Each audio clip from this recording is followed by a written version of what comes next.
This video is going to be about the B section of Old Joe Clark.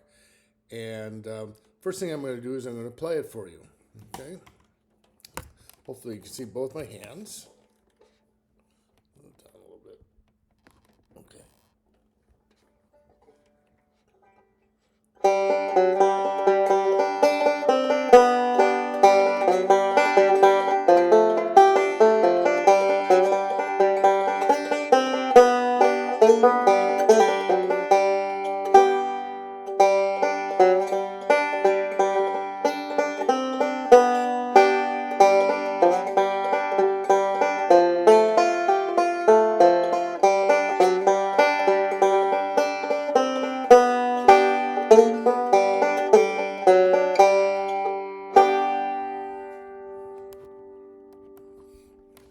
So that's the B section of Old Joe Clark.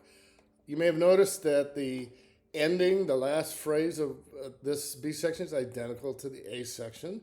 And that's because oftentimes in fiddle tunes, North American fiddle tunes, Irish tunes, you have the same last phrase in the A section and the B section. The second thing you may have noticed is, just like in the first section, the A section, there are four basic phrases. In the B section, there are four basic phrases. And you'll also notice that one of those phrases seems to repeat 3 times. And that's obviously very helpful in learning something because you just have to learn the once and just know where it goes. So let's look at that repeating phrase to start out with. So I'm going to start with my thumb on the middle string, on the G string, open, no left hand. And then I'm going to play the next note with my middle finger on the first string, back to my thumb on the right hand, and I'm going to do a slide on the 4th string. That's a little quick slide with the playing the open G again, but now with my index finger. Okay, so that's the first 4 notes, and here it is, the rest of it.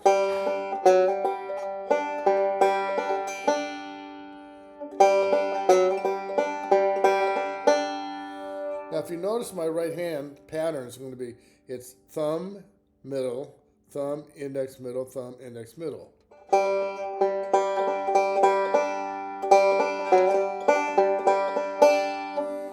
So that's called a forward roll. A forward roll, again, is anything that's going in this order. It's going from thumb to the middle finger, thumb, index, middle, basically. This phrase happens to start thumb, middle, and then it goes thumb, index, middle. So it's a forward roll. And one of the things about forward rolls is it's the most common technique in playing the 5-string banjo in the Scruggs way. Earl, who's our man, Earl Scruggs, who basically developed this way of playing. There's a problem, though, and you have to be really careful about that. And that is that in bluegrass music, there's basically 2 beats. So the beats are like this: 1, 2, 3, 4, 2, 2, 3, 4, 1. Or some people are kind of like this: 1 E and 2 E and 1. But you can see that where the beats are really important. The trick is that we're playing those 8 notes or 9 notes with 3 fingers, and they don't fit. Okay, so if I played this forward roll, you don't have to see it. I'm just playing it down here on my open like this. If I'm playing it really even, it sounds like this: 1 E and 2 E and 1, 1 E and 2 E and 1. That's playing pretty evenly, pretty straight ace, as they say in jazz. It's really even. Scruggs plays like that when he's playing really fast. He plays very, very evenly. That's one of his characteristics, why he's such a great banjo player. So there's nothing wrong with playing that, and he's also doing a lot of other things that makes that work. I'm just making the comment. He plays very evenly like that. The mistake or the habit that people fall into is they would play these notes like this: 1, 2, 3, 4, 1, 2, 3, 4, 1, 1, 2, 3, 4, 1, 2, 3, 4, that emphasize each time they play the thumb. And that's not the sound you want.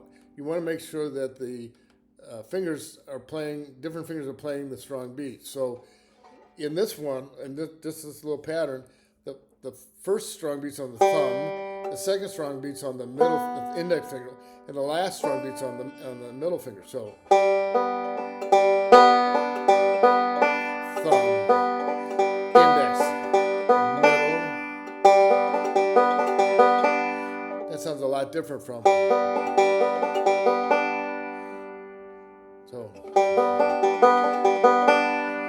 So when you're playing anything in a four roll, really try to get the beats even. So in this little phrase here, that second beat is being played with the middle finger. I just had balloons grow across my screen. I'm not sure why, so you can ignore the balloons. So what's the next phrase? The next phrase is this little simple alternating thumb lick. Remember I said we're going to end up here with my ring finger on the third fret of the second string. And again, an alternating thumb lick just means that your thumb's going back and forth. So thumb, in, thumb, middle, thumb.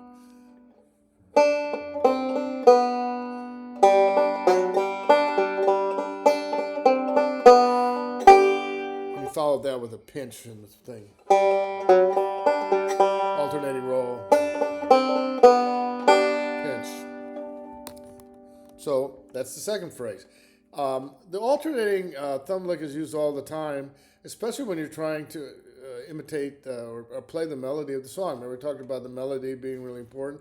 So sometimes you can't play the melody with the three-finger roll, so you alternate and you use the this alternating thumb roll. It comes in really handy. So we go back to, that's the first phrase. Here's the second phrase.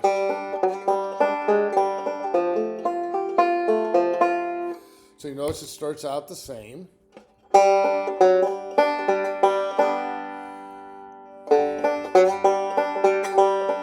But now we have what's called a forward and backward roll, or sometimes it's called a reverse roll. And let's do the left hand first. So again, we're in this, I'm trying to get my hand here. We're in this F position here. And remember we talked about when vamping, do the G vamp, like this. So you have the F here, and again, it's the same shape.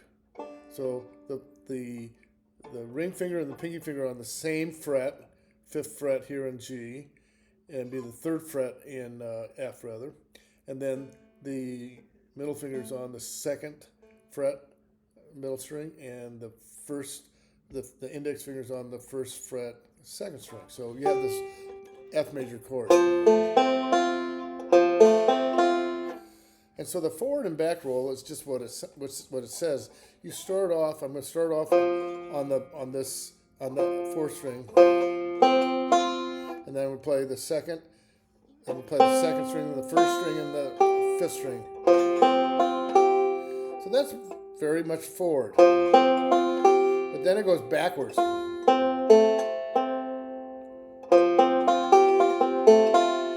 So here's the back row.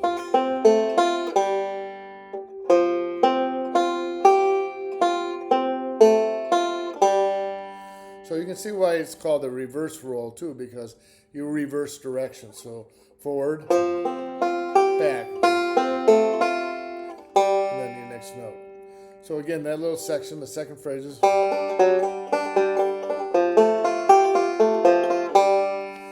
Third phrase is the same as the first.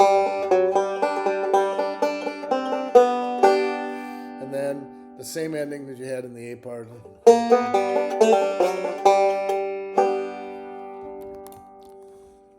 So there you have the B section. Again, it's 4 phrases. The beginning of the second phrase is the same. You go to the F chord and do a forward and backward roll. back to the same thing at the beginning. And then that ending.